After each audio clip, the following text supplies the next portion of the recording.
Quick note before we begin, this podcast had to be recorded remotely because of the pandemic, so the audio quality may not be as high as we're used to.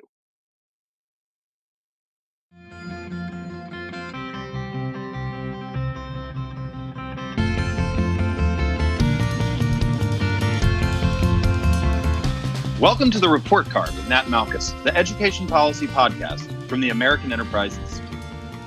The coronavirus pandemic is arguably the most strenuous test of leadership that local, state, and federal policymakers have faced or will face during their tenure in office. In the world of education, leaders at all levels, from the White House to the statehouse, all the way down to the schoolhouse, have to make difficult decisions about how to best protect and serve communities. What's more, especially in public school systems, decisions at upper levels can help or hinder local decision makers and educators' actions. Today on the Report Card, I talk with Governor Jeb Bush about leadership amid the coronavirus pandemic. Jeb Bush served as the 43rd governor of Florida from 1999 to 2007. Previously, he served as Florida's Secretary of Commerce. Today, he wears a number of hats, but most relevant to our listeners, he's the founder, current president, and chairman of the Foundation for Excellence in Education. Governor Bush, welcome to the Report Card. A joy to be with you to talk about leadership in a time of crisis, which I think is really important these days. Indeed, and you're no stranger to leadership's demands, but as you said, this is a strange time and a strange time to be a leader. But you've recently spoken out about how the pandemic is shining a light on the importance of leadership. Tell our listeners a little bit about what you wrote in that op-ed. Well, I think the task at hand by the Wall Street Journal was to ask people what will be different in the post-coronavirus era. And I think a greater appreciation for servant leadership, for competency in government, where public leaders accept responsibility for leading through crisis rather than blaming others. All those things will become more relevant. I also think that our country's greatness is really not defined by Washington. No disrespect for people who live up there, but it's defined by how we interact with one another, our culture. And we're a bottom-up country. And if you don't obsess about the evening press conferences that go on for a couple hours every day and think and look at what's going on around the country, people are donating money so restaurants can stay open to provide food and meals for emergency doctors and nurses and first responders. We're acting on our compassion to be able to help our fellow man during this time of crisis. We're a bottom-up country. And I think there's a greater appreciation for that as well. That's my hope, at least. Some of this is my aspirations for the country rather than what I anticipate happening. But I do think as people see superintendents of schools and mayors and governors leading through these crises in a way that gives people hope that there's going to be a better day, that they begin to realize that we need to take more responsibility for our own future, starting in our families, in our communities, and then moving out beyond that. And Washington then can play a proper role, but it's a supportive role. It's not a role of where we outsource, our hopes and dreams to the food fight between Congress and the White House, for example. Of course. And holding good aspirations for the country is fine in my view. Looking back, most of us were sort of concerned with the dearth of respect for leadership and expertise. I wonder what you saw that was sort of behind that view that sort of dominated our culture and discourse. Well, I think a lot of distrust for expertise and experts is well-founded. I think a lot of experts, had some pretty bad views pretty consistently, and people saw that and lost faith in institutions, and politicians have exploited that notion. But when you see a pandemic come and you have epidemiologists, you have public health experts who have dedicated their lives to this, speaking with such authority and giving people a sense of what we need to do together to go through this, I think it is kind of a gut check time.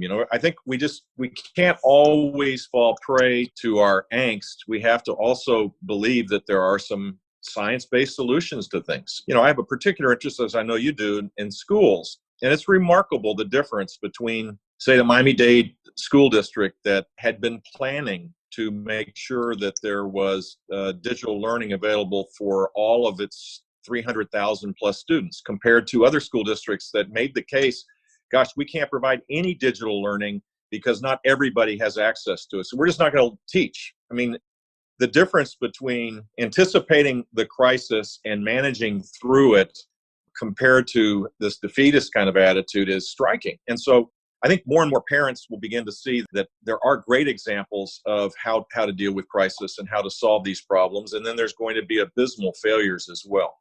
In your op-ed, you mentioned old school inspired leadership. I'm wondering, as you look across, you talk about Miami-Dade County, and this can be in education or otherwise, where are you seeing that old school inspired leadership highlighted? You know, I think I first saw it with Mike DeWine, governor of Ohio, who listened to the experts, listened to business leaders, listened to a bipartisan group of elected officials that served with him and acted decisively in a way that is pretty inspiring. And he became kind of a cult hero. So I have a lot of respect for him for that. And he led, and he's leading today, and he's doing a great job. There's examples. I think Governor Cuomo is someone who has had the right balance of giving people the proper information, not being Pollyannish about what the status is for New York State, but also giving people hope that there's going to be a brighter day, using good humor, connecting on a personal level. You have to show your heart in these kind of circumstances, and you have to show some humility that it's not about the public servant, it's about the people that you're serving that really matters. So I see examples of it all across. I see it in businesses, philanthropy, certainly and among mayors and governors. Also guys like Anthony Fauci, who has been incredibly important in giving people hope that we can get through this. There are great examples across every aspect of American society of what leadership should be about. Leadership is part about preparedness. And I know a lot of folks weren't prepared for a pandemic. Now, you were the governor of Florida from 1999 to 2007. And while you were at the helm in Florida, you faced a number of large-scale crises, from 9/11 to a number of hurricanes that came over Florida. How did those experiences inform your understanding of what it means to be prepared for emergencies and how to act no matter how prepared you are? Well, we had 8 hurricanes and 4 tropical storms in 16 months, about $200 billion of uninsured and insured losses. So that experience kind of etched my soul in many ways, because it really was a time when you have to step up, when people are expecting government to work far more effectively than just when things are going okay.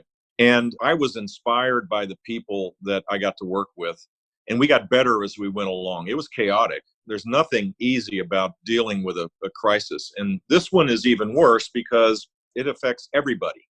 When a storm hits Florida, we can count on the utility workers from South Carolina and Texas and Kansas to come and rewire the state. But when you have a pandemic that's impacting the entire country, you've got a bigger issue. So I have enormous respect for people that are in the positions of responsibility right now. But what you learn in those kind of circumstances, first of all, you have to, as I said, have humility to make it about the people that you're trying to serve. You have to put a human context around this to give people hope. Secondly, you have to anticipate what the problems are. And so today, the president is struggling with this, and Congress is, and certainly all the governors. When do we open up? What are the signals we'll have to know whether it's proper to open up?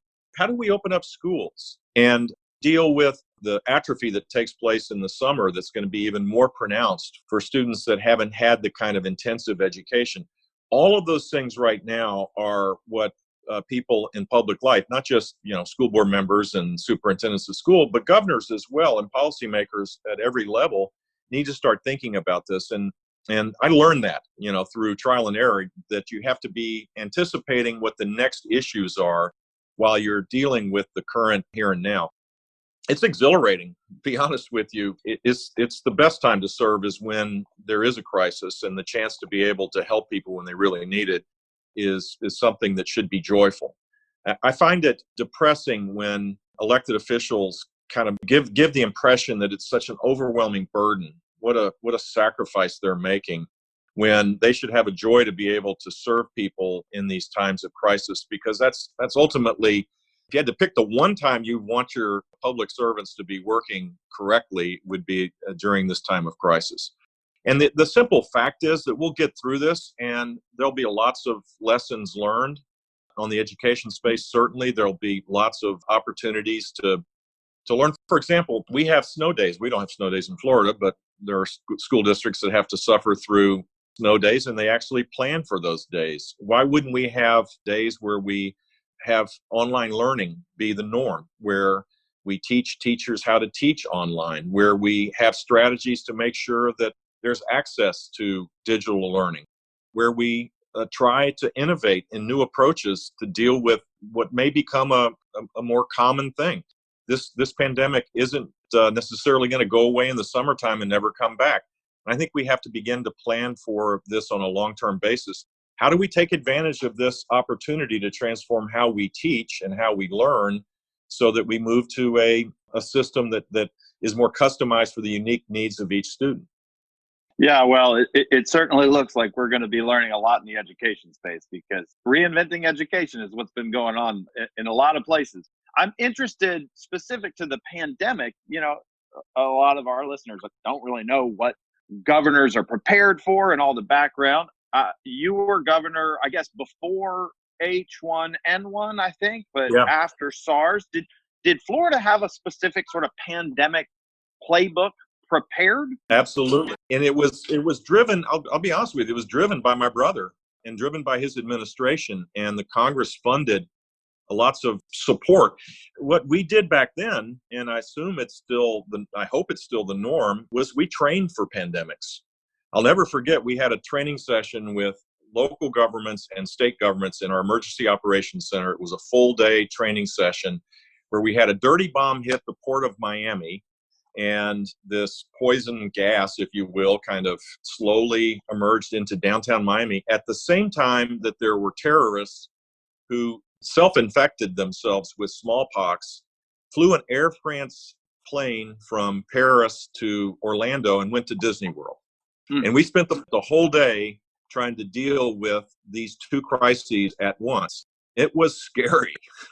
I mean, the fact was that we didn't handle it as well as we went through the process, and we saw the potential of this. And so training was a key element of this. There was all sorts of state and federal funding for storage of the kind of equipment that we need. I don't know what happened between then and now, but that's the kind of thing that state governments have to do with great regularity, and they have to coordinate with local communities because, again, we're a bottom-up country. There's an expectation that at the local level, the first responders handle the crises. If they're overwhelmed, then the state comes in, and then the federal government plays a supportive role. The idea that you trample over the 10th Amendment in a national crisis is wrong, and maybe some constitutional education would be appropriate right now in Washington. I hear you there.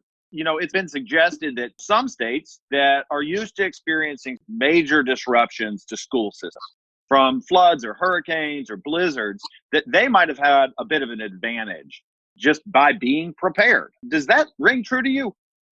Yeah, no, I think the experience of dealing with hurricanes in 2004 and 5, we had 8 hurricanes and 4 tropical storms, made us better prepared for all sorts of things, for sure. It becomes kind of embedded in every aspect of what you do.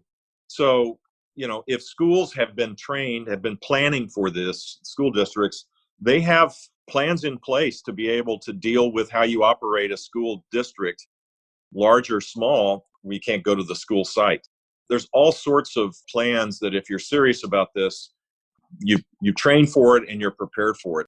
Having said that, to me, it's inexcusable that there are school districts that just woke up one day and said, "Oh my God, not every student in our school system." I think Berkeley's an example of this, and a couple others, more than there should be, that said we can't provide access to education digitally to every child, so we're not going to provide it. I mean, that is ass backwards. That is the wrong approach. The approach ought to be, oh my God, not everybody can access digital learning. Let's make sure that they can, rather than excuse it away as some kind of social justice situation. And so the lack of leadership there and the excusing away of why you couldn't do something, I find horrific. And parents suffer because of that. They want their children to learn, and teachers want to be able to teach. And I think school districts have a responsibility to deal with these crises in a far more effective way. Yeah, we have been doing some data collection at AEI just to try and get a sense of what's going on across the board. Certainly, we've seen some districts that have a lot of devices and have the architecture already set up to provide digital learning and able to move. And we've seen others that have to get 30,000 Chromebooks out the door and figure out who needs them. And you can just see in that data the differences across districts really depend on where you're starting from. Yeah, exactly. And then states, can step up as well. I know that Richard Corcoran, the Commissioner of Education here, his efforts have yielded thousands and thousands of Chromebooks to be able to be provided, particularly in the rural areas where the access to technology is more limited. So it's interesting to see how people respond to crisis. Some get into the fetal position and kind of say, it's not my fault. Hopefully it'll go away. Others see it as a great opportunity to try different things to be able to solve problems. Yeah. It certainly seems that, when it starts to rain, and it's going to rain for a while, you better learn how to work in the rain. And I think that's where a lot of folks find themselves now. But there's a chance, of course, maybe even this school year, that some of these states that have closed all their schools might open if they get past the curve. Hope springs eternal and all that. Sure. So, I wonder about that difficult decision, not just to close schools, but whether we might reopen them. How do you think governors and district leaders should approach that decision?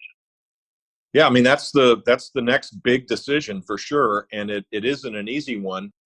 But, look, using the hurricane experience as an example, the two things that we found were the most important things to happen to bring back some normalcy in people's lives was getting power, getting the grid built up for critical infrastructure for sure, and getting schools open. Because if schools aren't open, mom and dad can't work. And if mom and dad can't work, we have a spiraling economic situation, the likes of which we haven't experienced in the last 90 years. I mean, this is a huge problem. So what I think will happen is there'll be a whole series of different kind of guideposts that local and state leaders will lay out. Gavin Newsom did it this week. Interesting, the filtering system that he used. I think there were 7 principles that would be applied, all of which seem commonsensical to me. The implementation will be hard, but if you have testing and you can screen effectively, I think getting kids back in the classroom is going to be critical for the recovery of the country. And so doing that in a way that is safe and making sure that you have adequate testing that constantly monitor the situation, I think is the path forward.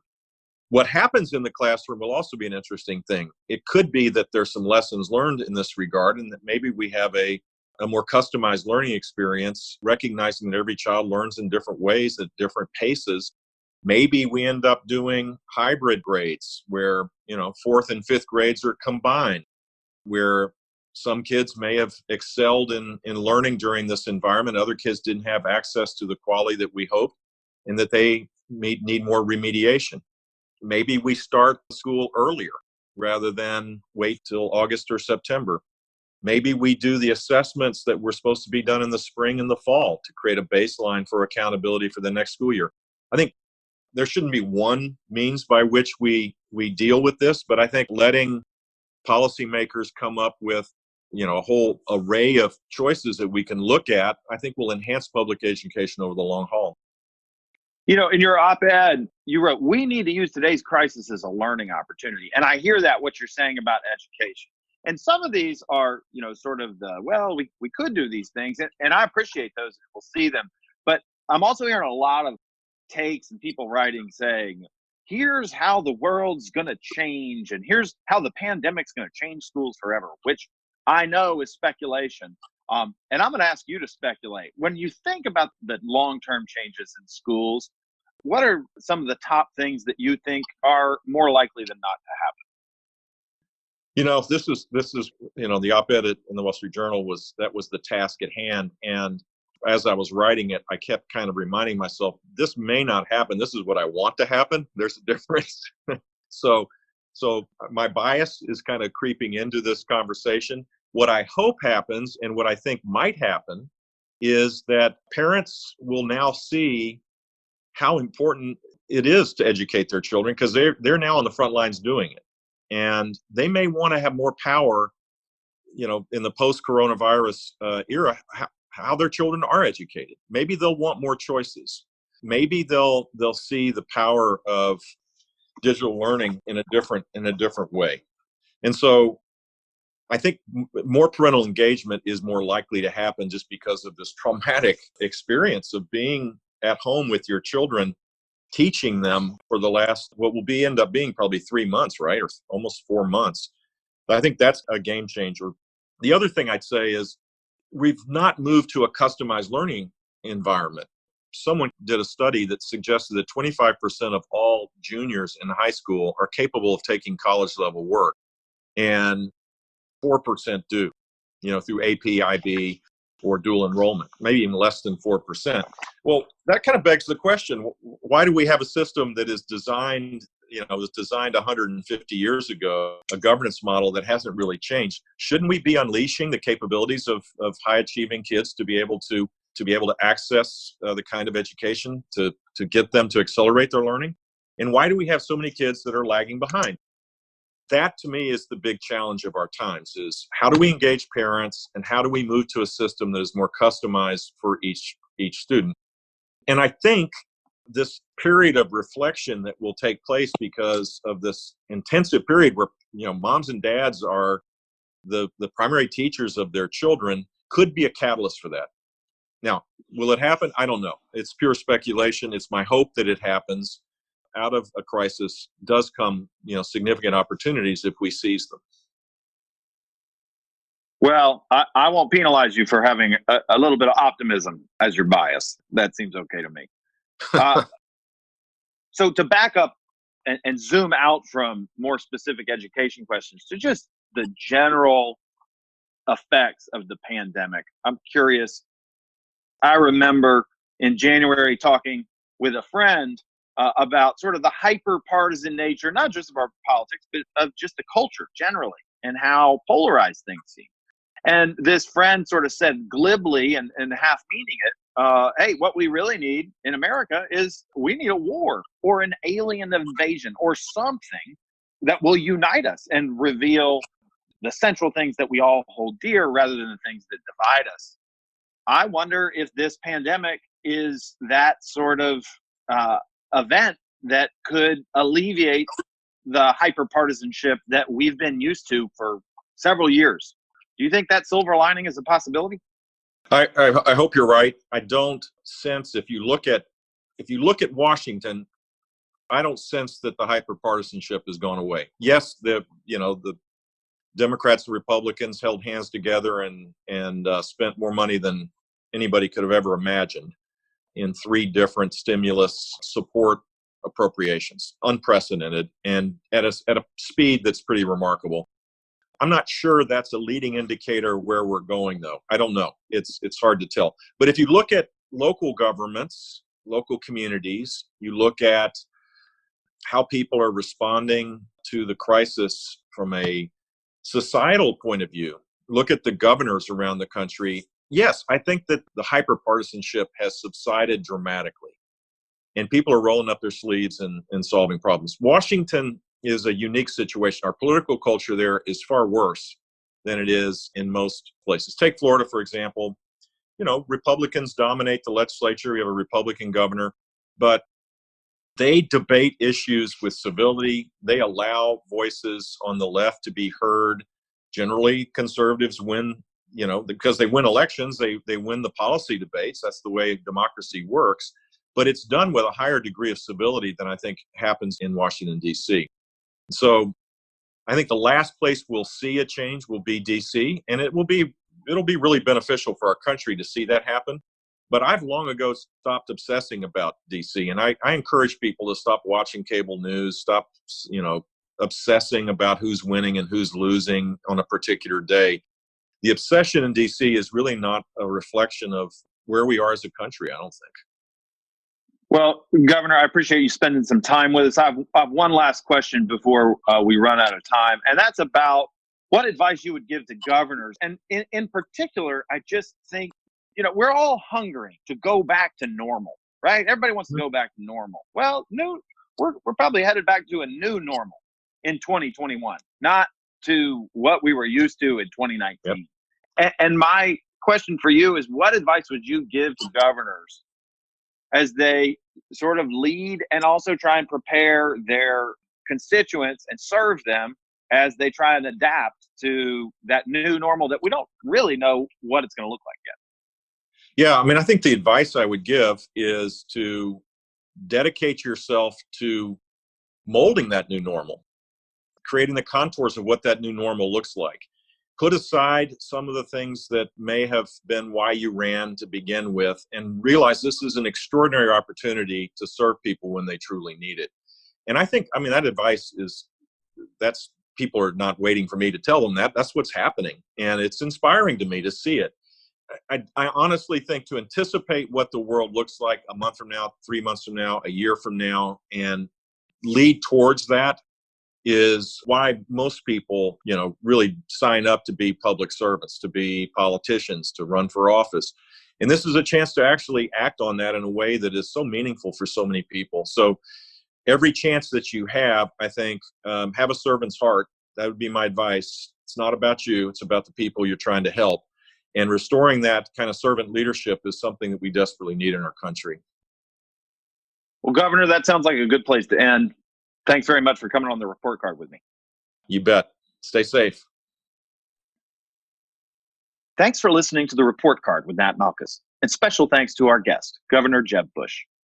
Thanks also to our producers who make this podcast possible, Matt Rice and Tyler Hoover.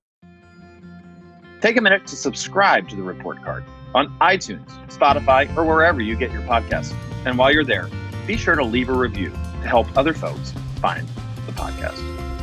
Please send us your comments, questions, and topic suggestions at ed.podcast@aei.org. That's all for this week. I'm Nat Malkus.